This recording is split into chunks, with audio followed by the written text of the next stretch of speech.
साहब देखिए, इतिहास की बात आप करिए, मैं वर्तमान की बात करना चाहती हूँ। आपको तो एक बहाना चाहिए, आपको तो एक बहाना चाहिए। पूरे परिवार का नाम गिनवा देते हैं। अरे अपनी जिम्मेदारी खुद लीजिए। 11 सालों के लिए तो सत्ता में आप हैं। अभी नेहरू को छोड़ नहीं। कल माननीय गौरव गोगोई जी ने अपने भाषण में पूछा गृह मंत्री जी से, क्या आपकी जिम्मेदारी नहीं थी? मैं देख रही थी। राजनाथ जी, रक्षा मंत्री जी यूं यूं अपना सर हिला रहे थे, कुछ बोले नहीं। अंदर से महसूस हुआ होगा कि यहाँ कुछ जिम्मेदारी थी, लेकिन माननीय गृह मंत्री महोदय जी हंस रहे थे, वे हंस रहे थे।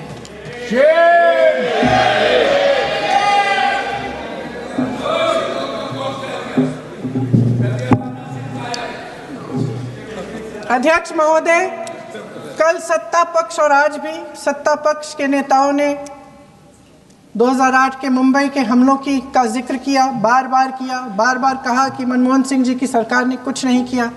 ये तो जानकारी होगी ना कि उसी समय जब वो आतंकवादी हमला चल रहा था, तभी उन आतंकवादियों को मार डाला था। एक बचा था और उसको भी फांसी दे दी थी 2012 में।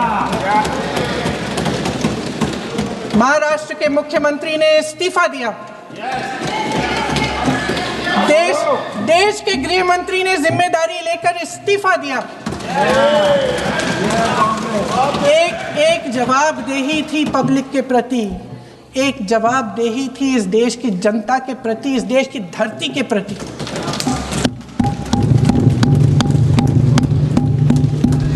राजनाथ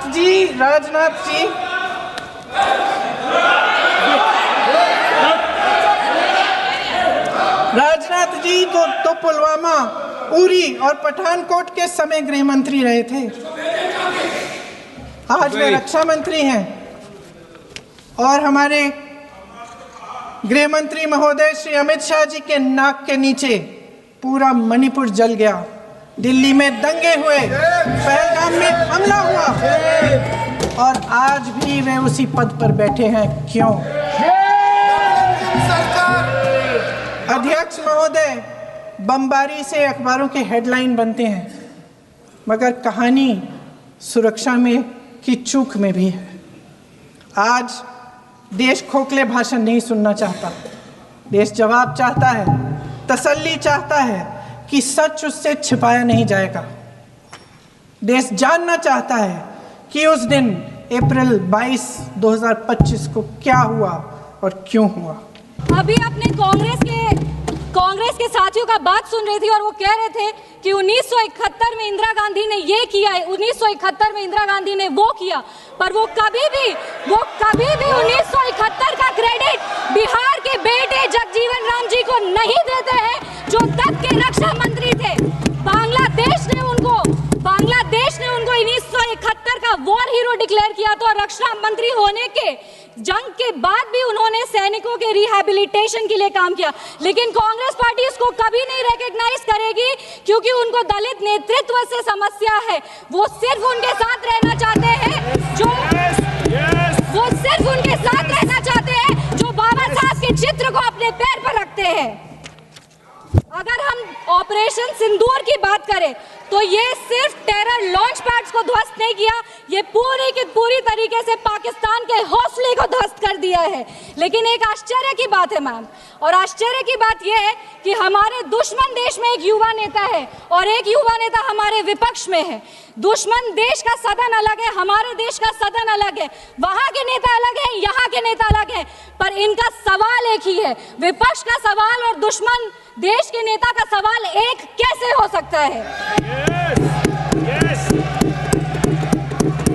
मैं विपक्ष के साथियों को चुनौती देती हूँ कि अपनी राजनीति से ऊपर उठ करके कभी राष्ट्र हित की सोचनी चाहिए।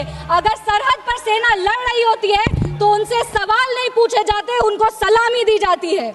अगर अगर विपक्ष की बात सुबह से सुने जा रहे हैं और उनकी बात को ध्यान से सुने तो वो बार बार कह रहे हैं कि सरकार ने सरेंडर कर दिया, सरकार ने सरेंडर कर दिया। सरेंडर से इनका विशेष लगाव इसीलिए भी है क्योंकि इतिहास गवाह है इन्होंने कितने बार विश्व के सामने भारत का सर झुका दिया है। 1962 में 14,500 वर्ग मील जमीन पर कब्जा कर लिया था। अमेरिका के तब के राष्ट्रपति ने कहा था कि भारत हमसे भीख मांगते हुए आया था। 1971 में वेस्टर्न मीडिया ने प्रधानमंत्री के बारे में जो भी कहा हो, उन्होंने हमारे देश के बारे में, भारत के बारे में कहा कि भारत एक धोखेबाज देश है और भारत नागरिक धोखेबाज लोग हैं। ये था भारत का इमेज आपके शासनकाल में। 1985 में CIA के क्लासिफाइड रिपोर्ट्स है कि विदेशी तंत्र भारत की सरकार को चलाती थी। इनसे जवाब मांगिए। 2001 विश्व के सबसे बड़े लोकतंत्र के सबसे बड़े मंदिर पर हमला हुआ और ये लोग चुप बैठे रह गए। 2008 मुंबई अटैक, पूरी तरीके से देश को झंझोड़ दिया गया पर इन्होंने कभी नहीं जवाब दिया। अगर आज आतंकवादियों को जवाब दिया है तो वो हमारे यशस्वी प्रधानमंत्री श्री नरेंद्र मोदी जी की सरकार ने दिया है। पर इनके राष्ट्रीय अध्यक्ष, कांग्रेस पार्टी के राष्ट्रीय अध्यक्ष कहते हैं कि ऑपरेशन सिंदूर एक छोटा मोटा ऑपरेशन था। ये इनकी विचारधारा का समस्या है। इनको लगता है कि ऑपरेशन सिंदूर एक छोटा मोटा ऑपरेशन था, पर ये इनकी गलती नहीं है। इनकी विचारधारा ये कहती है कि अगर हिंदू धर्म को आगे लेके जाओ, हिंदू धर्म के पक्ष में बोलो तो वो सैफरन टेरराइजेशन है। पर इनकी राजनीति के लिए ये कहते हैं आतंकवादियों का कोई धर्म नहीं होता। ये दोहरा चरित्र क्यों है इनका? आतंकवादियों ने हमारे नागरिकों को धर्म पूछकर मार दिया। हम उनको कहना चाहते हैं कि जिस सनातन को मुगल की तलवार नहीं खत्म कर पाई, जिस सनातन को अंग्रेज की तोप नहीं खत्म कर पाई, उस सनातन को इनकी छोटी मोटी राजनीति क्या खत्म करेगी? आतंकवादियों ने जब हमारे भाई लोग को मारा तो उनको मारने के पहले बोला कलमा पढ़ के सुनाओ। उन नागरिक की बहन होने के नाते, इस देश की बेटी होने के नाते हम उनको महाभारत सुनाना चाहते हैं। महाभारत सत्य और धर्म की लड़ाई जरूर है, लेकिन महाभारत द्रौपदी के प्रतिशोध का भी प्रतीक है। द्रौपदी का बदला महाभारत है और हमारी संस्कृति में है। अगर नारी सम्मान में त्रुटि होगी तो फिर से महाभारत रचा जाएगा। और महाभारत में लिखा है धर्मो रक्षति रक्षतः।